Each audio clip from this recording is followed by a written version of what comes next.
आणि या घडीची सगळ्यात मोठी बातमी येते ती म्हणजे 9,000 कोटींचं कर्ज बुडवून फरार झालेला उद्योगपती विजय मल्ल्या याला लंडनमध्ये स्कॉटलंड यार्ड पोलिसांनी अटक केलेली आहे। लंडनच्या उच्चायुक्तालयात फेब्रुवारीमध्येच विजय मल्ल्याच्या संबंधीची कागदपत्र देण्यात आली होती आणि त्यानंतर ही कारवाई झालेली आहे। त्याला थोड्याच वेळात वेस्टमिन्स्टर कोर्टामध्ये हजर करण्यात येणार आहे। गेल्या वर्षी मार्च महिन्यात विजय मल्ल्या लंडनला गेला होता। त्यानंतर अंमलबजावणी संचालनालयाने अनेक नोटिसा पाठवल्या, त्यानंतरही तो हजर झाला नाही।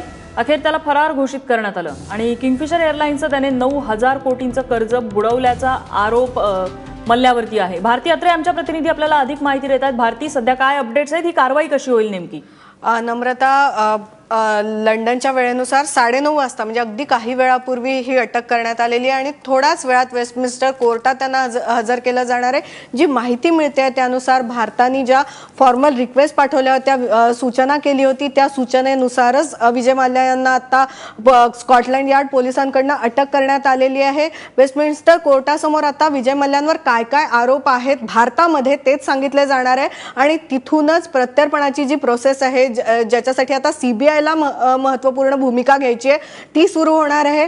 जी माहिती मिळते त्यानुसार सीबीआयची एक टीम सुद्धा आता लंडनकडे रवाना होणार आहे आणि तिथूनच मग कशा पद्धतीने विजय मल्ल्यांचं प्रत्यर्पण होऊ शकेल, काय मार्ग स्वीकारले जातील, कशा पद्धतीने वाटाघाटी होतील, हे सगळं कळू शकणार आहे। आपल्याला माहिती आहे की एक्स्ट्रॅडिशन प्रत्यर्पणाची प्रोसेस खूप किचकट असते, दोन्ही देशांमध्ये झालेले करार असतात आणि त्या करारानुसारच ही सगळी प्रोसेस होत असते। त्यामुळे पहिलं पाऊल उचललं गेलं असं आपण म्हणू शकतो। विजय मल्ल्या लंडन मध्ये अटक करण्यात आलेली आहे आणि तीही भारताच्या सूचनेनंतरच केली गेलेली आहे। त्यामुळे प्रत्यर्पणाच्या दिशेने पहिलं पाऊल आता टाकलं गेलेलं आहे। आता भारतातर्फे कशा पद्धतीने पुढची पावलं उचलली जातात ते बघणं महत्त्वाचं ठरणार आहे। नम्रता, भारती, धन्यवाद या माहितीबद्दल। त्यामुळे विजय मल्ल्याचं जवळपास 9,000 कोटींचं कर्ज बुडवल्याचा आरोप विजय मल्ल्यावरती आहे आणि ते वसूल करण्याच्या दृष्टीने कुठेतरी हे पहिलं पाऊल टाकण्यात आलेलं आहे असं म्हणता येईल आपल्याला, कारण विजय मल्ल्याला अगदी काही वेळापूर्वीच लंडनमध्ये अटक करण्यात आलेली आहे। स्कॉटलंड यार्ड पोलिसांनी अटक केलेली होतं।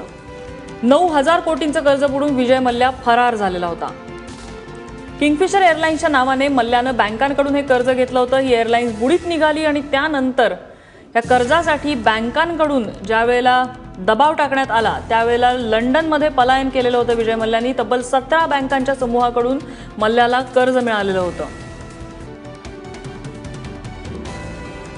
त्यामुळे आता विजय मल्ल्या याच्या समोरच्या अडचणीमध्ये वाढ होणार आहे। भारताने केलेल्या पाठपुराव्याला कुठेतरी हे यश आलेलं आहे असं म्हणता येईल, कारण स्कॉटलंड यार्ड पोलिसांनी अटक केलेली आहे विजय मल्ल्याला आणि अगदी काही वेळातच वेस्टमिन्स्टर कोर्टामध्ये हजर करण्यात येईल आणि त्यानंतर ही हस्तांतरण प्रक्रिया ही सुरू होणार असल्याची आशा निर्माण झालेली आहे। विजय मल्ल्याने जवळपास 17 बँकांकडून कर्ज घेतलेलं होतं आणि त्यानंतर ते कर्ज फिटवता न आल्यामुळे, कर्ज चुकवता न आल्यामुळे त्यांनी लंडनला पोबारा केलेला होता, लंडनचा आश्रय घेतलेला होता। मात्र आता लंडनला स्कॉटलंड यार्ड पोलिसांनी मल्ल्याला ताब्यात घेतलेलं आहे आणि या संदर्भात त्याला कोर्टात हजर केलं जाणार आहे। भारतातून सीबीआयचं एक पथक सुद्धा लंडनकडे रवाना होते, जेणेकरून ही प्रत्यार्पणाची जी प्रक्रिया आहे, एक किचकट प्रोसेस असते, ही प्रक्रिया पूर्ण करण्यास आता सुरुवात करण्यात येईल।